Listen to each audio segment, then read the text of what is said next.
So hey guys and what's up guys, आज हम बात करने वाले हैं movie one of the best movies के बारे में हम बात करेंगे, अपोकलिप्स नाउ के बारे में। ये मूवी रिलीज हुई थी 1979 को, तो it's a pretty old movie. War action movie है ये। जॉनर के बारे में बात करें तो ऑन ओवरऑल रन टाइम इस मूवी का है 2 hours and 27 minutes। This video is gonna be my 143rd video. मुझे नहीं पता हिंदी में क्या बोलता है, but yeah it's my 143rd video. So we are climbing slowly gradually, but yeah it's going. Yeah मैं थोड़ा भी और कंसिस्टेंट होने की कोशिश करूँगा। तो ये video it's gonna B long because actually इस मूवी के 3 डिफरेंट मतलब रिलीजेस हुए थे। फर्स्ट तो है कि जो नॉर्मल रिलीज है, जिसका जो एक पार्ट है जो सिर्फ 2.5 घंटे का है। जो दूसरा उसका जो था मूवी का, क्या बोलते हैं, डायरेक्टर्स कट बोलते हैं ऐसे, वो है कुछ 3 घंटे की। और एक रीडर्स कट भी था, एक रीडर्स कट करके, तो मैंने वो देख ली गलती से, तो वो 3.5 घंटे की थी। तो मैंने ये मतलब आप जो देखोगे वो शायद 2 hour 27 minutes वाला होगा मोस्ट प्रोबेबली। और ये आप ये वीडियो और ये मूवी आप देख सकते हो प्राइम वीडियो में, बाय द वे, ठीक है। एंड ये मूवी तो आधा आप 2.5 घंटे का देखोगे, तो मैंने 3.5 घंटे वाली देखी है अच्छी गलती से, क्योंकि मैं अपने वेबसाइट में देख रहा था, फेवरेट वेबसाइट में, वहाँ पे सिर्फ 3.5 घंटे वाली अवेलेबल थी। 3.5 घंटे की नहीं है, इट्स लाइक कि मोर काइंड ऑफ 3 घंटा 15 या 20 मिनट की है, तो मैं 3.5 घंटे इससे बोल रहा हूँ। सो इट्स लाइक दैट, 3 घंटा 20 मिनट कुछ है या। तो होल माई लाइन वो मूवी थोड़ी ज़्यादा लंबी हो जाती है, उसमें ज़्यादा पार्ट्स है, ज़्यादा कैरेक्टर डेवलपमेंट है, और भी थोड़ी चीज़ें हैं जिसके बारे में बात करेंगे। जैसे प्ले गर्ल्स हो गया, उसका जो ओवरऑल पार्ट है वो थोड़ा ज़्यादा लंबा है रीडर्स कट में। डायरेक्टर्स कट में थोड़ा छोटा है। और सबसे जो ओरिजिनल रिलीज़ हुआ था मूवी का, जो 2.5 घंटे की है सिर्फ। सो तो मैंने एक्चुअली रीडर्स कट देख लिया, which is around 3 hours 20 minutes। तो मीन्स आप समझ जाओ कि अराउंड मतलब ओवरऑल 1 घंटे, मतलब 1 घंटा मैंने ज़्यादा मूवी देखी है, to be honest. So yeah, तो let's talk about the overall story line, उसके ratings, parents guide, all this kind of stuff के बारे में बात करेंगे आराम से। मैं सोच रहा इस वीडियो को भी मैं 2 पार्ट में रिलीज़ करूँ। यू नो, फर्स्ट पार्ट में हाफ मूवी की बात करेंगे एंड सेकेंड पार्ट में हाफ ऑफ द मूवी की बात करेंगे। So that would be pretty easy to understand. मैं समझता हूँ, यू नो, लाइक कि ये मैं ओवरऑल वीडियो बनाऊँगी, 3.5 घंटे का मुझे कवर करना है पूरा मूवी, तो it's gonna take a long time. So video कुछ 45 मिनट्स की हो जाएगी आपको देखने वाला, टू बी ऑनेस्ट। तो मैं सोच रहा हूँ कि 20 मिनट्स का रखता है, 20-25 मिनट्स का, which would be great. So yeah, तो ये मूवी, इस मूवी का भी जो भी अपोकलिप्स नाउ है, इसके बारे में बात कर रहे हैं, अपोकलिप्स नाउ, इस मूवी का भी जो रिलीजेस है वो मैं 2 वीडियो में बनाऊंगा, 2 पार्ट्स में बनाऊंगा, which is gonna be easy to cover up yeah. तो इसका हम रेटिंग्स वाले बात करते हैं। लेटरबॉक्स में इस मूवी का रेटिंग है 4.4 out of 5, which is solid as fuck. Rotten tomatoes में इसका परसेंटेज है 91। और ये मूवी आप देख सकते हो प्राइम वीडियो पर, बाय द वे। एंड इसको डायरेक्ट किया है by none other than one of the best directors of all time, Francis Ford Coppola. मतलब आपने उनकी मूवी देखी है पहले, तो you know man, that guy is a big deal, that guy is one of the best directors of all time. So yeah, let's talk about the movie overall story line. So let's start with the story line overall. So movie का start होता है with the introduction of our main character, जिसका नाम है captain Willard. मतलब वो military में है, तो उसका जो पोजीशन है वो है कैप्टन, और उसका नाम रखा है विलियर्ड।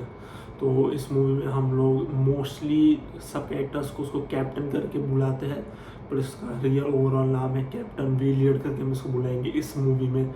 जो ये हमारा ये कैरेक्टर कैप्टन विलियर्ड हमारा मेन कैरेक्टर है ओवरऑल मूवी का, बाय द वे, ठीक है।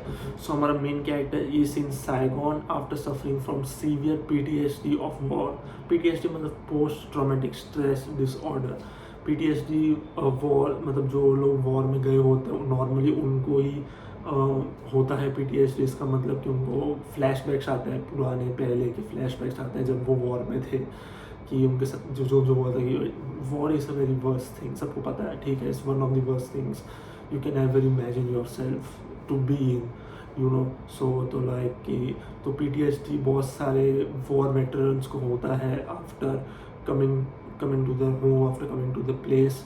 तो उनको फ्लैशबैक्स आते हैं पुराने कि अरे लड़ाई हो रही है, all this kind of stuff. तो मतलब वो डर इतना बैठ जाता है वॉर का दिल में, दिमाग में, कि उनके उसको मतलब एपिसोड्स आते हैं, आप बोल सकते हो कि डरावने एपिसोड्स आते हैं, वो पुराने वॉर के फ्लैशबैक्स आते हैं। जैसे आपने अपने डेथ देखा होगा, शायद आपने बहुत सी चीज़ें देखी होगी वॉर के टाइम पर, इसको कहते हैं PTSD। तो हमारा जो मेन कैरेक्टर है कैप्टन विलियर्ड, वो PTSD से गुजर रहा है अभी राइट नाउ, और वो साइगोन में है, ठीक है। And he recently got divorced from his wife as well, ठीक है। Then he got orders from his superiors कि फटाफट तैयार होकर एयरफील्ड में आ जा। तो वो अपने रूम में टाइम पास कर रहा होता है, ठीक, कुछ खास कर नहीं रहा होता है, जो पूरे टाइम बेड में पड़ा हुआ रहता है, सोचता रहता है कि मुझे वापस वॉर में जाना है, all this kind of stuff. क्योंकि वो वॉर से इतना, क्या कहूँ कि वॉर से इतना अटैच्ड हो चुका है कि वो वॉर के बिना जी भी नहीं पा रहा और वॉर के साथ भी जी नहीं पा रहा। It's hard to understand, but मैं फिलोसॉफिकली भी बताऊँ, इट्स लाइक कि जब वॉर में था तब उसको घर आना था, ठीक है, वो डर रहा है कि मम्मी मुझे घर आना है, बट जब वो घर पर है तब उसको बोलता है कि उसको वॉर में जाना है। तो समझ रहे हो कि किस लेवल में, किस मेंटेलिटी में हमारा मेन कैरेक्टर गुजर रहा है। तो इट्स लाइक कि उसको पता ही नहीं उसको क्या चाहिए, कि वो जब वॉर पे होता है तब वो सोचता है मुझे घर जाना है, जब घर पे होता है तब वो सोचता है मुझे वॉर पे जाना है। तो इट्स लाइक कि mentally he is fucked up, ठीक है। सो थोड़े आर्मी ऑफिशियल्स आते हैं उसके घर पर, उसके रूम पर आते हैं, घर पर नहीं, उसके रूम पर आते हैं और उसको ऑर्डर देते हैं कि आपको सुपीरियर्स ने बुलाया है, जितनी जल्दी हो सके आप तैयार होकर निकलिए। तो वो ऑफिशियल्स, तो दारू पे पड़ा रहता है, तो वो ऑफिशियल्स को तैयार करके लेके जाते हैं सुपीरियर्स के पास, और सुपीरियर्स एयरफील्ड में होता है। तो एयरफील्ड में वो जाता है वो, एंड नाउ सो बस तैयार होकर पहुंच जाता है हमारा जो मेन कैरेक्टर है कैप्टन विलियर्ड, वो तैयार होकर पहुंच जाता है to in front of his superiors. Now this part is gonna be a bit complicated, it's gonna be complicated, तो ध्यान से सुनना, to be honest. Visualization full 100% mode में स्टार्ट कर दो, कि this part is gonna be the most important part in the whole movie, one of the most important part in the whole movie.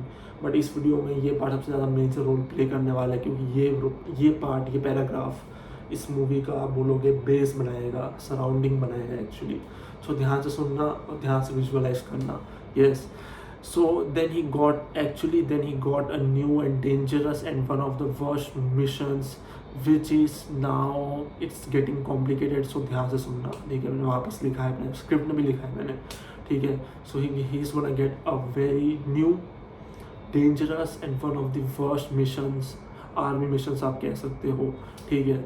so there is a guy called colonel Walter E Kurtz, ठीक है, ये नाम याद रखना। Colonel Walter E Kurtz was a brilliant and exceptional soldier. Then he joined special force, and then don't know what really happened, but he left special force and become a leader of some tribal groups, ठीक है, who worship him as their god, ठीक है। तो हम बात कर रहे हैं कर्नल वॉल्टर ई कर्ट्स के बारे में, जो काफ़ी अच्छे आर्मी ऑफिसर था, वो काफ़ी इम्प्रेसिव आर्मी ऑफिसर था, एक्सेप्शनल सोल्जर था, और उसने एक टाइम के बाद स्पेशल फोर्स को भी ज्वाइन कर लिया था। बट एट सम पॉइंट पता नहीं क्या हुआ, उसके दिमाग में क्या बकचोदी हुई, तो उसने सोचा कि यू नो व्हाट, उसने स्पेशल फोर्स छोड़ के वो कुछ ट्राइबल ग्रुप्स का लीडर बन गया, जो उसको वर्शिप करते हैं as their actual god, demi god की तरह उसको वर्शिप किया जाता है, वो थोड़े ट्राइबल लोगों के द्वारा, ट्राइबल ग्रुप्स के द्वारा। तो उसको पता नहीं क्या हुआ, नोबडी नोस क्या हुआ उसके साथ, स्पेशल फोर्स में, मिलिट्री में क्या हुआ, वियतनाम US वॉर के बारे में बात कर रहे हैं, वहाँ पे क्या हुआ उसके साथ। तो उसने आखिरी में स्पेशल फोर्स छोड़कर वो ये थोड़े ट्राइबल ग्रुप्स का लीडर क्यों बन गया और लोगों को मारने क्यों लगा, ठीक है। तो लोगों को मारने भी लगा, इट्स नॉट लाइक कि वो जस्ट ट्राइबल ग्रुप का लीडर बन गया। वो ट्राइबल लीडर बन के उसने 3-4 वियतनामीज क्या बोलते एजेंट्स को मार दिया था, लोगों को मार दिया है उसने। तो it's like he completely gone mad, मतलब ये लोगों को मारना, मतलब ट्राइबल ग्रुप के मतलब साथ मिलकर वो आर्मी वालों को एंड लोगों को मार रहा है, जो हमारा है कर्नल वॉल्टर ई कर्ट्स, ठीक है। तो वो एक लीडर बन चुका है थोड़े आर्मी, थोड़े क्या बोलते हैं, थोड़े ट्राइबल ग्रुप का, एंड वो ट्राइबल ग्रुप वो सब मिल के, tribal group of Walter E Kurtz, colonel Walter E Kurtz मिलकर वो लोग दूसरे लोगों को मार रहे हैं, ठीक है, मर्डर कर रहे हैं उन लोगों का, ठीक है, एंडलेसली आप कह सकते हो, मीनिंगलेसली आप कह सकते हो। यस, तो आप कह सकते हो वो हमारा जो कैरेक्टर है कर्नल वॉल्टर रिकर्ड्स, वो completely gone mad, he is completely gone mad actually, yeah so and he crossed into Cambodia as well with his army. तो आर्मी कौन है, वो जो जो ट्राइबल ग्रुप के लोग हैं उसको हम आर्मी कहेंगे। जो वो तो मतलब वॉल्टर रिकर्ड्स की तो आर्मी हुई ना, मतलब पर्सनल आर्मी। एंड अब मिलिट्री वाले कर्नल वॉल्टर रिकॉर्ड्स को पकड़ रहे हैं for the murder of multiple Vietnamese agents. So अब टॉप आर्मी पर्सनल्स को लगता है कि कर्नल वॉल्टर रिकॉर्ड्स पागल हो चुका है and due to US and Vietnam war की वजह से। And colonel Walter Rickards reach his breaking point and ना उसको इंसेन डिक्लेयर कर दिया गया है। मिलिट्री वालों ने उसको इंसेन, दिमाग से पागल घोषित भी कर दिया गया है by the military, by the army, कि हमारा जो कर्नल रिकॉर्ड्स था वो पूरी तरीके से पागल हो चुका है and he is completely gone mad totally, ठीक है। And he reach this breaking point. Movie में एक स्टेटमेंट भी है कि सबका एक ब्रेकिंग पॉइंट होता है और सब लोग अपना ब्रेकिंग पॉइंट टच करते हैं कभी ना कभी अपने लाइफ में। तो ऐसे ही कर्नल वॉल्टर रिकर्ड्स ने अपना ब्रेकिंग पॉइंट टच कर दिया है and now he completely gone insane. So अब कैप्टन विलियर्ड को कर्नल वॉल्टर रिकर्ड्स को ट्रैक करना है एंड देन टर्मिनेट भी कर देना है। So this mission is gonna be a secret mission. So ये मिशन कभी भी on paper and on records नहीं आएगा। So if you die in that mission, so nobody knows about it. So overall ये मिशन इनको, मतलब ये mission मिला है कैप्टन विलियर्ड को कि फर्स्ट ऑफ ऑल पहले तो ट्रैक करो इसको, कर्नल वॉल्टर रिकर्ड्स को कि कहाँ पर है, कंबोडिया तो क्रॉस कर चुका है, तो कहाँ पर है, और उसको तुम्हें एलिमिनेट करना है, तुम्हें कर्नल वॉल्टर रिकर्ड्स को मारना भी है। तो कैप्टन विलियर्ड को ये दो काम करने हैं, ट्रैक करना है, उसके बाद टर्मिनेट करना है, एलिमिनेट करना है कर्नल वॉल्टर रिकर्ड्स को, ठीक है। और ये मिशन बिल्कुल सीक्रेट होने वाला है, बिल्कुल गुप्त होने वाला है। इस मिशन का ना कि ऑन पेपर रिकॉर्ड होगा, ना कि ये रिकॉर्ड कभी होने वाला है, ऑन पेपर कभी रिकॉर्ड नहीं होगा। तो this mission is never gonna be, आप कह सकते हो ऑफिशियल, कभी भी नहीं होने वाला। This mission overall gonna be unofficial totally. तो आप मर भी गए इस मिशन पर तो किसी को पता नहीं चलेगा कि आप मर चुके हो, क्योंकि ये ऑफिशियल मिशन है ही नहीं, इट्स अ अनऑफिशियल मिशन, कि ये मिशन एग्जिस्ट ही नहीं करता ऑन पेपर एक्चुअली। तो that is the biggest deal of this particular mission, secret but never exist at all. तो कैप्टन विलियर्ड को इस काम के लिए चूज़ किया गया है। सो कैप्टन विलियर्ड को एक छोटी सी टीम भी मिली है of noob and very young army officers. तो कैप्टन विलियर्ड अकेले नहीं होते हैं, कैप्टन विलियर्ड से थोड़े और लोग होते हैं, कुछ 4-5 लोग ही होते हैं, और वो सब के सब नूब होते हैं, ठीक है, नूबड़े होते हैं। वो लोग काफ़ी यंग और काफ़ी यंग नूब कह सकते हो आप, आपको नूब तो पता ही है क्या होता है, नूब आर्मी ऑफिसर्स है वो लोग, दैट्स ऑल, ठीक है। तो वो लोग ज़्यादा कुछ एक्सपीरियंस, कुछ ज़्यादा हाई टेक, कुछ ज़्यादा खतरनाक, कुछ ज़्यादा स्पेशल आर्मी ऑफिसर्स नहीं है, वो सब नूबड़े हैं टू बी ऑनेस्ट, ठीक है। तो हमारे ये ग्रुप में सबसे ज़्यादा जो प्रोफेशनल है, सबसे ज़्यादा जो एक्सपीरियंस्ड है वो है कैप्टन विलियर्ड, उसके अलावा सब नूबड़े हैं, ठीक है। सो कैप्टन विलियर्ड एंड उसकी टीम कर्नल वॉल्टर रिकर्ड्स को ट्रैक करेंगे थ्रू वाटर लाइक रिवर, ठीक है। तो वो कैसे उसको ट्रैक करने वाले हैं, लाइक फ्रॉम द लैंड नहीं, तो रिवर से वो लोग उसको ट्रैक करने वाले हैं, ठीक है। तो स्पेशली नंग रिवर से वो लोग कर्नल वॉल्टर रिकर्ड्स को ट्रैक करने वाले हैं। सॉरी अबाउट दैट, मैं कर्नल वॉल्टर रिकर्ड्स बहुत बार बोलने वाला हूँ इस movie because that guy plays a very huge role in this overall movie, और उसकी बात बहुत बार की गई है by our main character as well, captain Willard ने भी बहुत बार बात की है कर्नल वॉल्टर रिकर्ड्स के बारे में।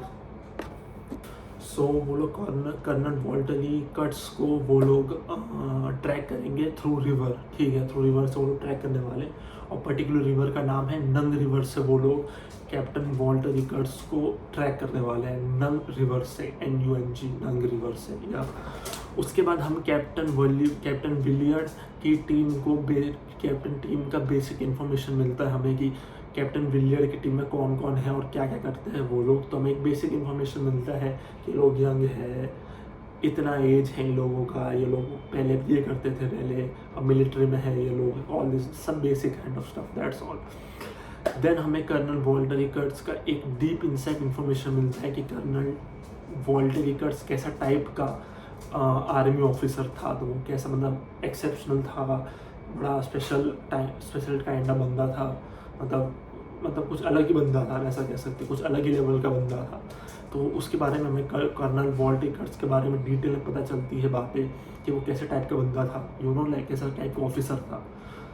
सो अभी 50 मिनट्स हुए हैं, तो और 5 मिनट सोच बात करूँ इस मूवी के बारे में। Then cut Okay, back to the story. Then some army officers, especially airfield officers, captain Willard and उसकी टीम की मदद करते हैं by uplifting the boat and take that boat to नंग रिवर, क्योंकि वो ही रिवर से कर्नल वॉल्टर रिकर्ट्स को ट्रैक कर पाएंगे।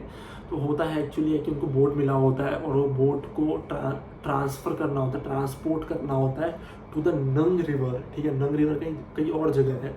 तो जो एयरफील्ड कमांडर्स होते हैं वो लोग अब कैप्टन विलियर्ड की मदद करते हैं बाय हेलीकॉप्टर के साथ, बाय अपलिफ्टिंग द बोट। उसके वो बोट को वो लोग फेंक देते हैं, ट्रांसपोर्ट कर देते हैं टू द नंग रिवर में डाल देते हैं वो लोग बोट को। अब वो वहाँ से कैप्टन विलियर्ड और उसकी टीम वो नंग रिवर से वो लोग ट्रैक करेंगे किसको, कर्नल वॉल्टर रिकर्ट्स को। कर्ट्स ये स्पेलिंग इसका KURTZ है, पर इसका बोलना बहुत हार्ड है, इसमें इसको कर्ट्स बोला रहा हूँ कब से। कर्नल वॉल्टर रिकर्ट्स को वहाँ से ट्रैक करेंगे, कहाँ से, नंग रिवर से वो लोग ट्रैक करने वाले। ठीक है, so after huge fighting and all, captain Willard and his team की बोट नंग रिवर पहुँच जाती है। तो it's not a simple transportation कि वहाँ से क्या हेलीकॉप्टर से उठाया और नंग रिवर में डाल दिया, नहीं, उसके पीछे बहुत कुछ होता है, बहुत ज़्यादा फाइटिंग्स होती है, वॉर होता है उसके बीच में, all this kind of stuff होता है, जूज फाइट्स होते हैं। But at the end of the point वो बोट है, कैप्टन विलियर्ड का जो बोट है वो पहुंच जाता है नंग रिवर में एट द एंड। ठीक है, then they continue that journey from Nung river से, वो अपना जर्नी कंटिन्यू रखते हैं। Then captain Willard talk about colonel Walter Rickards bit more, मतलब हमारा जो कैप्टन विलियर्ड है वो इस मूवी का नैरेटर भी है एक्चुअली। ठीक है, इस मूवी का नैरेटर भी कैप्टन विलियर्ड ही है। तो कैप्टन विलियर्ड और भी ज़्यादा बात करते हैं कर्नल वॉल्टर रिकर्ट्स के बारे में इन डीप, कि वो कैसा लेवल का बंदा था, ऐसे मतलब उसने ये किया, उसने वो किया है, उसको ये सब मिला है, उसको वो सब मिला है, मेडल्स मिले हैं, वो ना फलाना ढिमकाना, that shit, then continue. Then वो लोग एक जगह ब्रेक लेते हैं which is fully controlled by US army and there was a show as well of play girls for the boys.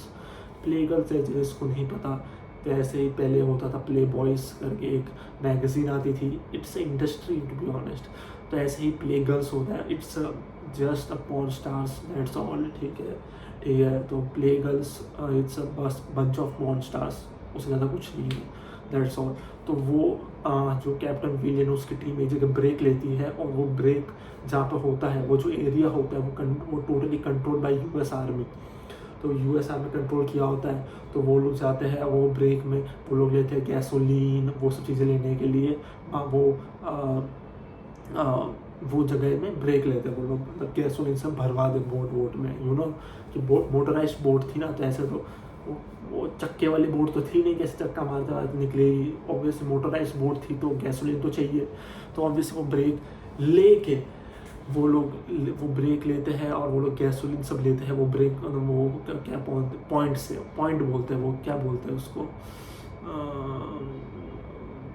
भूल गया मैं, वो पॉइंट ही बोलते हैं। ठीक है, वो ब्रेक पॉइंट से वो लोग जो कंट्रोल में टोटली US आर्मी ने कंट्रोल कर रखा हुआ है, तो वहाँ पे एक नाच भी होने वाला है, एक वहाँ नाच ही होने वाला है बाय प्ले गर्ल्स, मतलब bunch of porn stars dance करने वाली फॉर द गाइज। ठीक है, और क्यों करने वाली है वो तो पता चली गया होगा, for the desperation, for the desperation से, मतलब ऑब्वियसली लड़कों ने लड़की को देखा नहीं बहुत टाइम से, इसकी वजह से मतलब ये बंच ऑफ पॉर्न स्टार्स आके डांस करने वाले उन लोगों के लिए।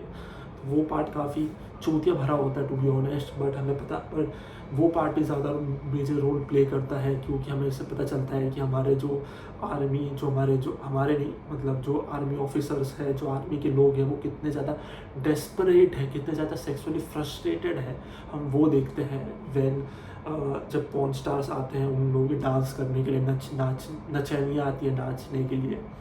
सो या तो कैप्टन विलियम और उसकी टीम भी रुक जाती है वो ब्रेक पॉइंट में, वो ब्रेक पॉइंट में मतलब रुक जाते हैं, ठीक है, कि टोल नाका, ब्रेक पॉइंट को टोल, ठीक है, तो आप याद रखना। सो टोल नाका ही बोल सकते हैं, ऐसा कह सकते हो, जो तो ब्रेक पॉइंट होता है उसको टोल नाका ही कह सकते हो आप।